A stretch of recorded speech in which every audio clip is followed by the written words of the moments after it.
I stood in my mother's kitchen, ledger in hand, when she finally said, "I didn't lose my temper, Harper. I pushed your dad, and I never looked back." Hey there. Welcome to today's story. Wherever you are, whatever you're doing, take a breath, grab a drink, and get ready to sit with this one for a while. Before we dive in, I just want to say, over the past few weeks, I've read your comments. The kind ones, the tough ones, and even the brutally honest ones. And honestly, I appreciate them all, because they're helping me grow this space into something better, something real.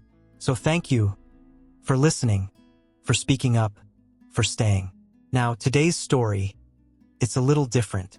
It's about what happens when the people you love the most also hurt you the deepest. When silence feels safer than truth, and when breaking that silence becomes the most powerful thing you can do. Maybe you've lived something like this. Maybe you haven't. But either way, I hope this story makes you feel something. Stick around till the end. And if this kind of storytelling matters to you, hit that subscribe button. It helps more than you know. Let's begin. Hi, I'm Harper Quinn. I'm 31, a crisis strategist in New York City, and 3 weeks ago, I inherited a dead woman's secrets. Not just anyone, my grandmother, Wren Alderidge, a retired civil rights attorney with a biting tongue and zero patience for mediocrity.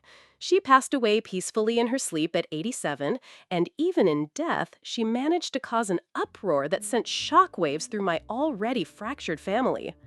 They say funerals bring families together.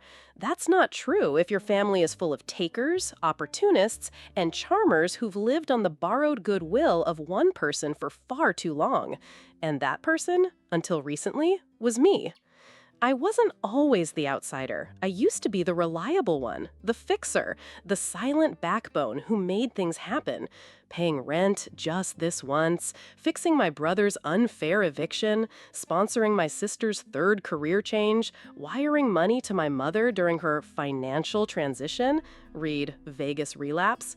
I did it all without asking questions. Loyalty, I told myself. Family, duty. Then came Wren's funeral, and the letter. It was hand-delivered by her estate attorney after the service, on crisp stationery sealed in wax. Inside wasn't just her final goodbye, it was a directive. "The lake house in Vermont is yours, Harper. You'll find the ledger there. If you're reading this, it means I trust you to do what I couldn't. Don't let them rewrite history." That was it. No fluff, no warmth, just a challenge wrapped in an inheritance. I hadn't seen the lake house in years, not since I was 19, and still naive enough to think love could heal everything. I remember the scent of cedarwood, the creaking floorboards, the way light filtered through the tall pines like stained glass. But I also remember leaving in the rain, soaked to the bone, after a fight that left scars deeper than bruises. So yes, I went back, alone. What I found inside changed everything I thought I knew about my family, about myself, and about what it really means to keep score. This is the story of the Alderidge Ledger, and how one red leather book unraveled decades of lies, loyalty, and carefully curated myths. But I'm getting ahead of myself. Let's go back to the funeral, the day the masks started to slip. The funeral was held on a gray Thursday that felt scripted by a Netflix drama. Overcast skies, occasional drizzle, enough wind to keep umbrellas flapping like distressed crows. My grandmother, Wren Alderidge, would hate the melodrama. She always said grief should be clean, quiet, and never involve soggy hors d'oeuvres. But the family turned it into a performance anyway.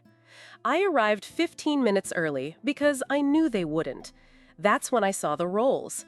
Matte black, tinted windows, parked dead center in the church's private lot like it owned the asphalt. Only one person in our family had that level of audacity. My mother, now known to the world as Dr. Lyndall Quinn, mindfulness coach to the stars. A woman who'd rebranded her parental neglect as raising an independent thinker. She emerged wearing a black silk jumpsuit, sunglasses, and not a single tear. Trailing behind her was my sister, Cleo, dressed like a funeral influencer, complete with faux mourning veil and a purse I was 90% sure was a limited drop. Her fiancé, Gideon, crypto bro turned kombucha tycoon, was busy live streaming the chapel flowers. And then there was Noel, my younger brother. Hoodie under a suit jacket, sneakers, earbuds in. Didn't even look up when I hugged him. "Hey," he muttered, one side hug, barely there eye contact. There we were, the Quins. Photo-ready, emotionally bankrupt, and already angling for whatever Rin might have left behind.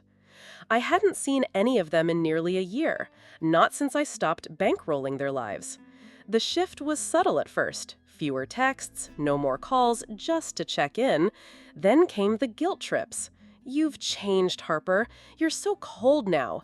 We're just trying to survive while you're off being whatever it is you are." I'd stopped explaining myself. The service itself was beautiful, elegant in its restraint.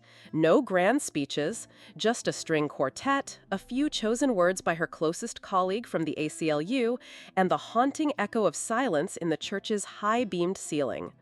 But it wasn't the ceremony that mattered. It was what happened in the churchyard afterward. As people dispersed, sipping paper cups of bitter coffee and commenting on the charm of old pews, I stood beside Rin's casket and said nothing. I didn't cry, I didn't pray. I just listened. To the wind, to the awkward small talk, to the voice in my head that said, "This isn't over." Then I saw Uncle Theo, Rin's brother, a retired judge with a spine like iron and eyes that missed nothing. He walked straight up to me, slipped a manila envelope into my hand, and leaned in close. "She wanted you to have this," he said softly, "alone. Not even Lyndall knows. I'd suggest you read it sooner rather than later." No eye contact, no explanation. He walked off before I could ask a single question. Inside the envelope was Rin's letter. Not a will. That had already been read weeks ago and neatly divided among direct heirs. This was different. It was personal, a confession, and a challenge. "The lake house is yours. You'll find the ledger in the floorboards of the study." I couldn't say it in court. I couldn't say it in therapy. But I can say it to you. Your mother lied. About me, about your father, about what really happened that summer. And the truth? It's all in the ledger. I read it 3 times. My fingers trembled as I folded it back into the envelope. I looked around the courtyard, suddenly nauseated by the smiles, the hugs, the whispers of "she was such a force," from people who didn't have a clue who she really was. None of them knew what Rin had survived, or what she'd kept hidden, or why she trusted me to finish what she started. But I knew. Some part of me, buried beneath years of code switching, people-pleasing, and fixing what others broke, knew it had always come down to this. Me, a dusty house in Vermont, and a red leather ledger that might rewrite the story of our entire family. I slipped the envelope into my coat pocket, kissed my fingertips, and touched the edge of the casket. "Okay, Rin," I whispered. "Let's do this." The lake house looked exactly how I remembered it, which only made things worse. A-frame, cedar siding weathered to a soft gray, tall windows smudged by time and pollen. The dock was still there, half sunken, rotting at the edges. The swing Ren hung from the old maple tree in '96 still creaked on its rusted chain. Even the stubborn hydrangeas she tried to uproot every summer still bloomed defiantly by the porch. I'd forgotten how quiet it was here. No cabs, no sirens, just the kind of silence that gets under your skin and forces you to think. I hadn't brought much, just a duffel, Ren's envelope, and enough caffeine to fuel a week of emotional excavation. I wasn't planning on staying long. Find the ledger, read the secrets, get closure, maybe write a check to a therapist, and move on. Spoiler, it didn't go like that. The floorboards in the study groaned like an old man clearing his throat when I stepped inside. The scent hit me first. Citrus oil, old paper, faint traces of ash from the fireplace. Her desk was untouched, a stack of yellow legal pads neatly aligned beside a fountain pen and a single black and white photo of my grandfather in his Navy uniform. I ran my hands along the floor beneath the window seat like I had 100 times as a child. One board was looser than the rest, the edges slightly raised. I pried it up with the edge of a letter opener. And there it was. A red leather ledger, thick with age and tied shut with worn black ribbon. I didn't open it immediately. I just sat there, holding it in both hands, letting the weight settle into my palms. Something about it felt alive, like it was waiting for me to stop pretending I wasn't scared. When I finally untied the ribbon and opened the cover, the first page stopped me cold. For the girl who became her own shelter. It was Wren's handwriting, slanted, precise, every letter like a verdict. The entries weren't financial records, not exactly. They were stories, memories, names, dates, emotions cataloged like legal exhibits. And some of those names were people I knew, people I trusted, people I loved. The first entry was from 1997, just after my father left. Lyndall lied about the accident. It wasn't the stairs. She pushed him. I cleaned the blood from the tiles myself while she rehearsed her version for the police. I blinked, read it again. My heart hammered so loud I couldn't hear the rain anymore. I turned the page. She told Harper he ran away, that he abandoned us. But he didn't. He tried to take Harper with him. That's why she lost it.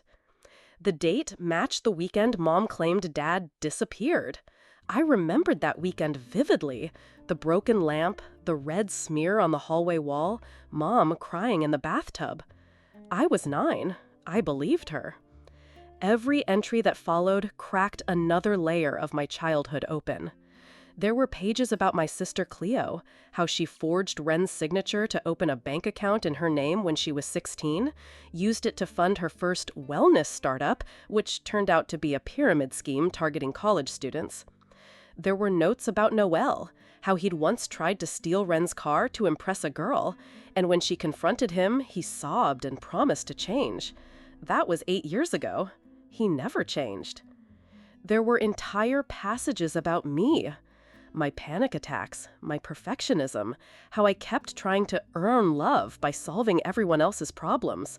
Wren had written about watching me become smaller and smaller to fit inside the cracks my family left behind. You became the net that caught everyone else, one page read. But who catches you? I stopped reading after that. I couldn't breathe.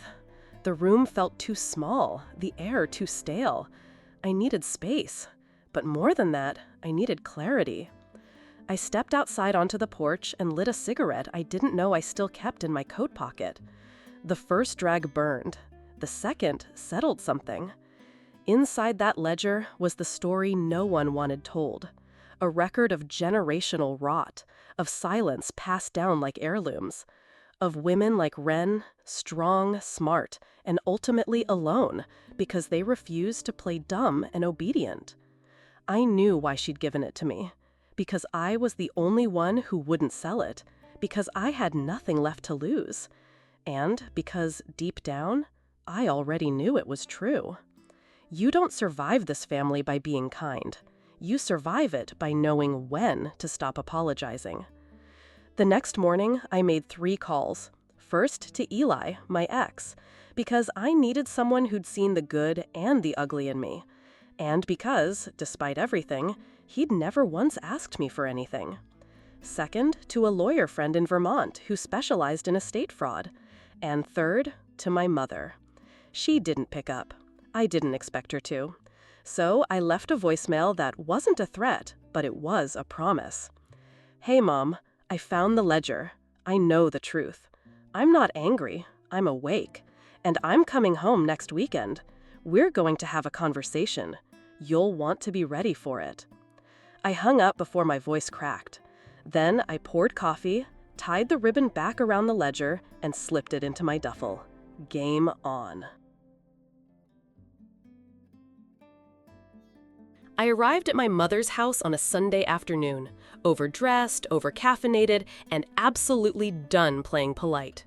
She lived in a modern ranch-style home outside Westchester with too much beige and not enough soul. The kind of place that had been staged for potential buyers and never destaged. Every throw pillow matched. Every photo frame was curated. Nothing about it felt lived in. It was all branding, just like her. Mom opened the door like she hadn't ignored 3 of my calls. "Harper," she said, in that tone that tried to sound surprised but failed spectacularly. "You should have told me you were coming." "I did, twice, and I left a voicemail." She stepped aside. "You know I never listen to voicemails." That much, at least, was true. Inside, the house smelled faintly of essential oils and expensive detachment. A lavender diffuser hummed on the console table. Smooth jazz played low from hidden speakers.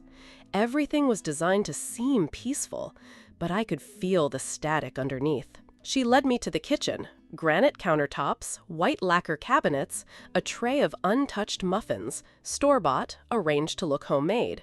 I made coffee. Didn't ask for it. She blinked. That was new. Me skipping the pleasantries. "So," she said carefully, "you found Wren's little project. You mean the truth?" Her smile didn't reach her eyes. That woman had a flair for the dramatic. She also had a broken wrist you lied about for years. A pause. Too long. "She fell," Mom said finally. "No, you pushed her, and she covered for you because you were pregnant with Cleo and scared. You didn't know if Dad was coming back. She didn't want to ruin you, so she lied, and you let her." Her mouth opened, then shut. She looked older suddenly. Her perfectly maintained face couldn't hide the fact that I'd just torn off a mask she'd worn for decades. I took the ledger from my bag and laid it on the table like a weapon. She didn't touch it. She kept records, not just of you, of all of us. What we did, what we refused to see, what we called love when it was actually leverage. "I don't know what you think this proves." "It proves that I'm done." My voice was calm, too calm. No more bailouts, no more therapy paid by Harper, no more disappearing until the next crisis. You told me family was everything, but you didn't mean love. You meant control. I raised you. No, you trained me, like a rescue dog who wouldn't bite no matter how many times she got kicked. That one landed. I continued, softer now. "And you didn't just do it to me. You did it to Cleo. You turned her into a mirror. And Noel? You gave him nothing to aim for, so he aimed for nothing. You don't know what it was like." "No, I do. That's the point. I know exactly what it was like. I've been cleaning up your messes for 10 years. She sat down at the table, suddenly looking very small. "So what now? You want revenge? You want to blow up the family?" "No," I said. "I want accountability. I want truth. And I want you to look me in the face and say what happened, out loud." She didn't move for a long time. The hum of the fridge filled the silence. Then she exhaled. "I was 23. Your father was gone more than he was home. I had 2 kids and a third on the way. Wren thought I was weak. She said it all the time. I was tired of being managed, judged. I just snapped. There it was, the crack. I didn't speak. I let her sit in it. She covered for me," she said again, this time not as a defense, but as a confession. "And I let her. I know. We sat like that for a while. Not in reconciliation, just in exposure. 2 people stripped of illusion. Eventually, she looked up at me. Are you going to tell them? Cleo and Noel? They deserve to know. But that depends on you." She stared at the ledger. Her fingers twitched toward it, then pulled back. "What do you want, Harper?" I'd asked myself that same question all week. At first, I thought it was justice. Then I thought it was distance. But sitting there across from her, watching the architecture of her denial start to crumble, I realized it wasn't either. "I want this to stop with me," I said. "The manipulation, the secrets, the guilt as currency economy we all bought into. I want to build a life that doesn't orbit around pain. And if that means burning bridges, I'll light the match myself. She didn't argue. Instead, she reached for the muffins, peeled the plastic off the tray, pushed one toward me like it was a peace offering. "You still like blueberry?" I shook my head. "I like truth." And for the first time in my life, she didn't roll her eyes. She just nodded, slowly, and said, "Me too." It wasn't closure, but it was a crack in the wall. I didn't expect Cleo to come out swinging, but of course, she did. That's how she's always responded to vulnerability, with sarcasm and perfectly manicured rage.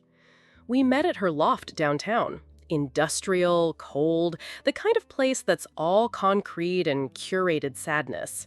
She opened the door wearing silk pajamas and diamond earrings, holding a glass of something fizzy at 11:07 a.m.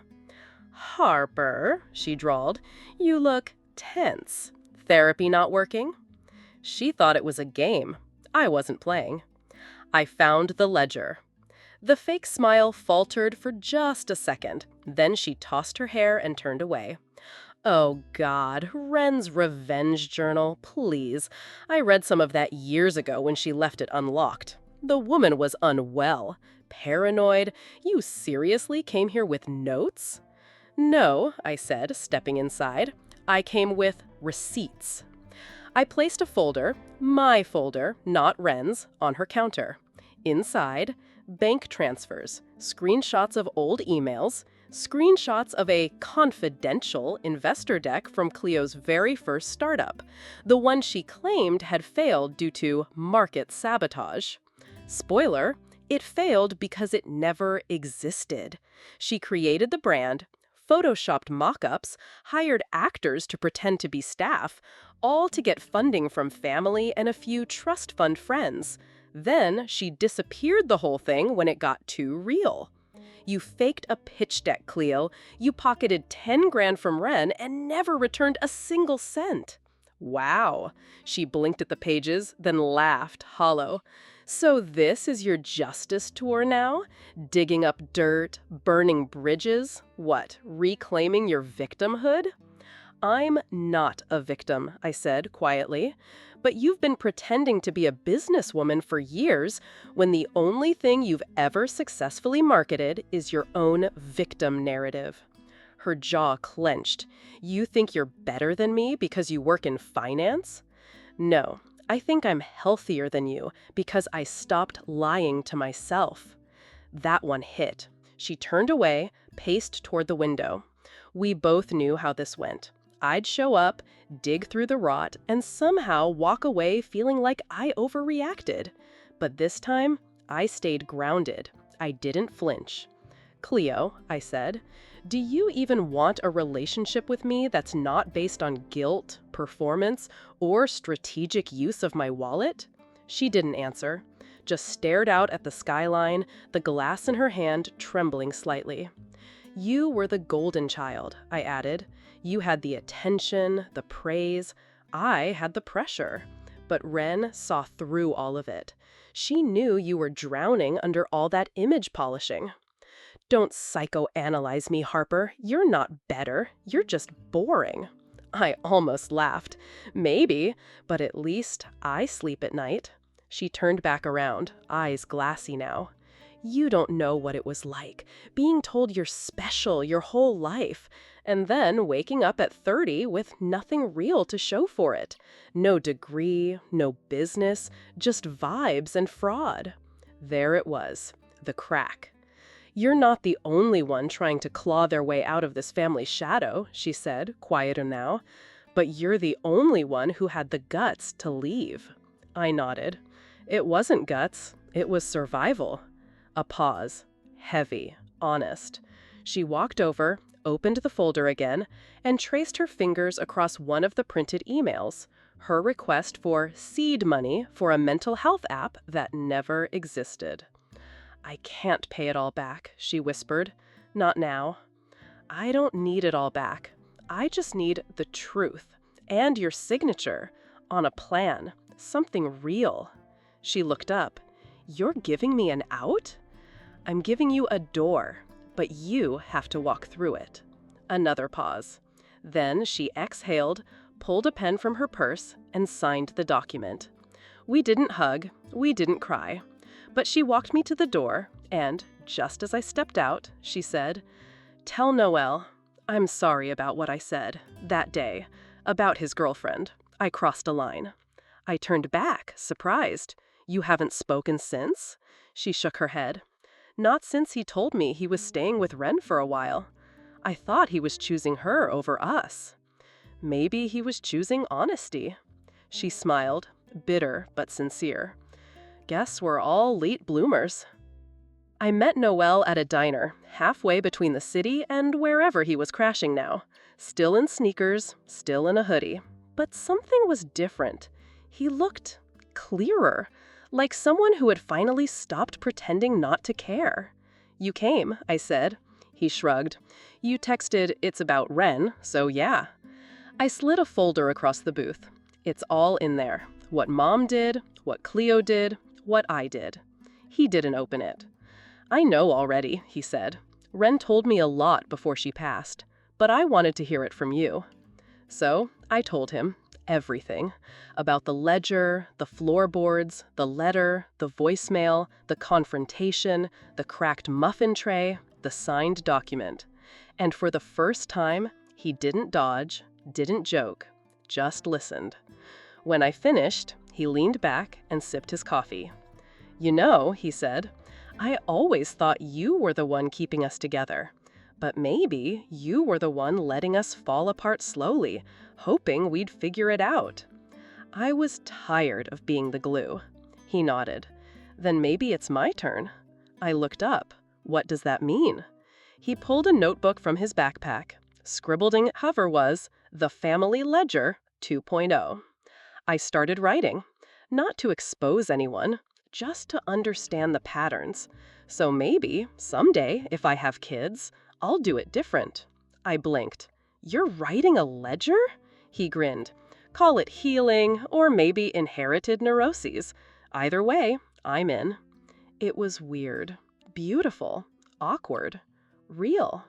We clinked coffee mugs like it was a toast, to endings, to beginnings, to whatever came next. The night before the meeting, I couldn't sleep. I lay in the guest room of my childhood home, staring up at the popcorn ceiling, trying to ignore the way every shadow looked like a memory. It smelled the same, lavender sachets, old wood, Windex, and it felt like being stuck inside a version of myself I thought I'd left behind. The ledger was on the nightstand, closed, heavy, like a second pulse in the room. Tomorrow, I'd show it to Cleo and Noel together. One conversation, one room, one chance to finally put all of it on the table. No more side deals, no more emotional tax, no more saving people who didn't want to be saved. At 3:42 a.m., I got up, made tea, and stood barefoot in the kitchen.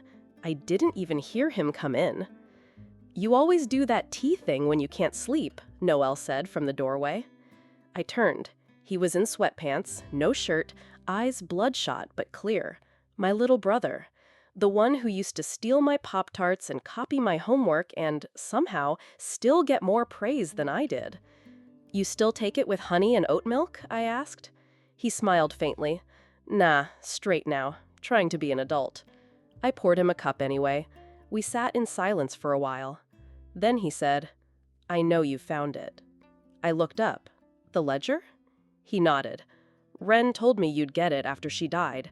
Said it was your turn to decide what came next." "She told you what was in it?" He blew on his tea. "Not specifics, just that it was all in there. Stuff she didn't have time to say out loud."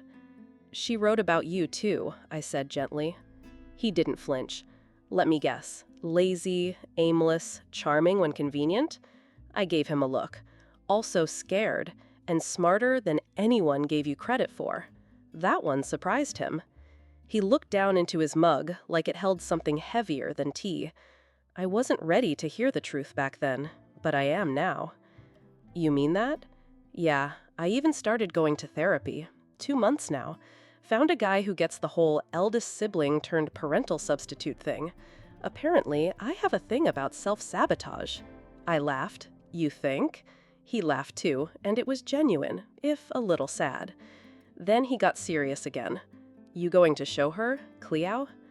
In the morning, at the lake house. I already asked her to come. And you think she'll actually show? I shrugged.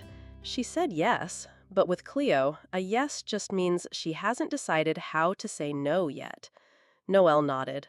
Still, worth a shot. We sat for a few more minutes before I asked, "Do you want to be there when I show her?" He didn't hesitate.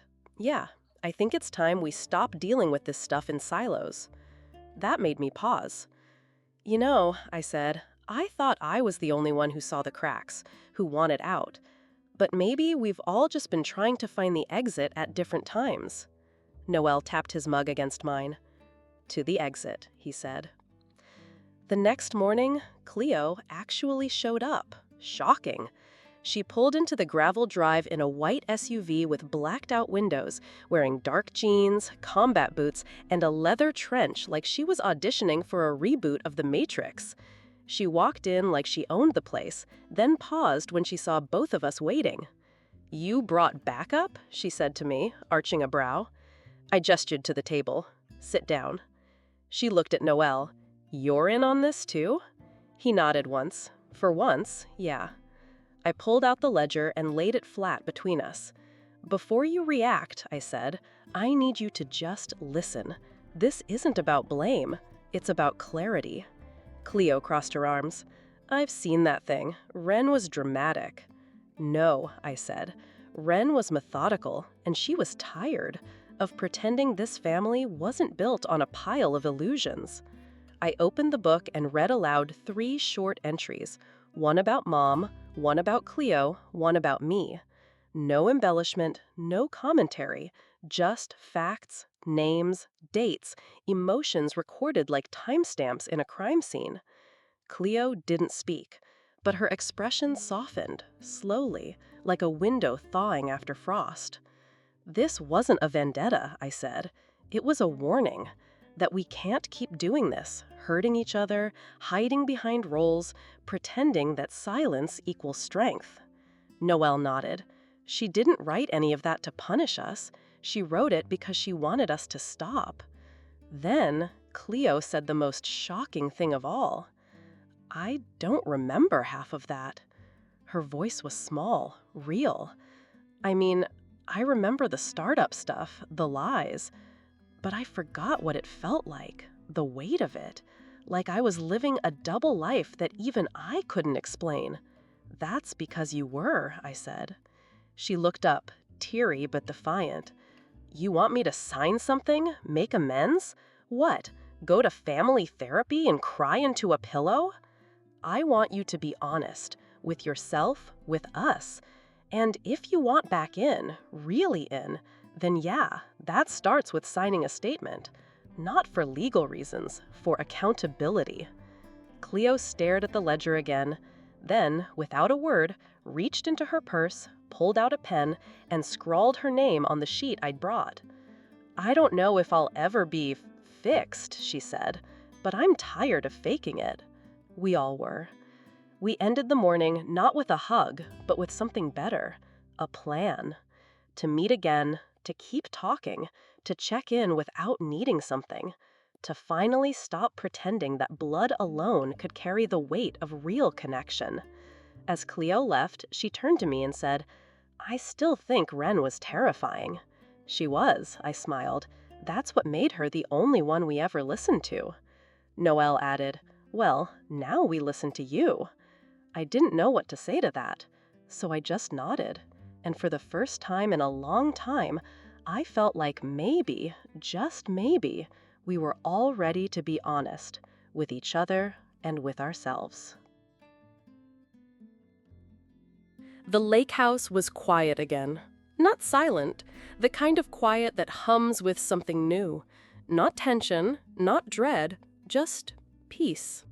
It had been 3 weeks since that morning, since the ledger came out, since signatures were signed, since we all sat around that old table and decided, for the first time in our lives, to stop lying.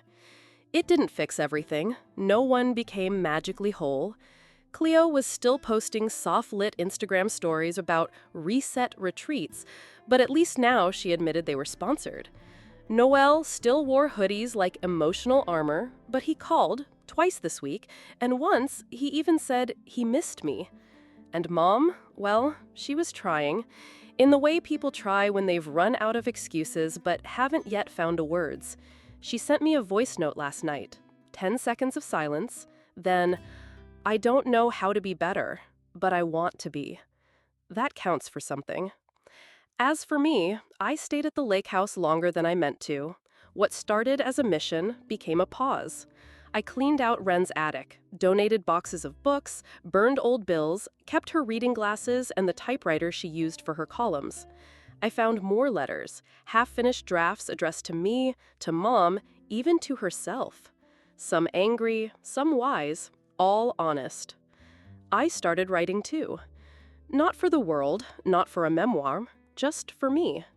Pages of reflections, wounds I dressed up as personality traits, things I did for love that were actually done from fear. I wrote the things I never had the courage to say out loud. And then, one morning, I made a choice. I took the ledger, the real one, and walked it down to the lake. The same dock where Wren taught me to swim. The same dock where my father once promised he'd come back. The same dock where I first realized the adults around me were just kids who never healed. I lit a match, watched the leather catch, curl, melt. The pages didn't scream, they just dissolved, like they knew they'd served their purpose. Because this story, it wasn't about revenge, it was about release. I didn't need proof anymore. I was the proof. The day after, I packed up my things and drove back to the city. My apartment felt smaller than I remembered, but warmer somehow, more mine.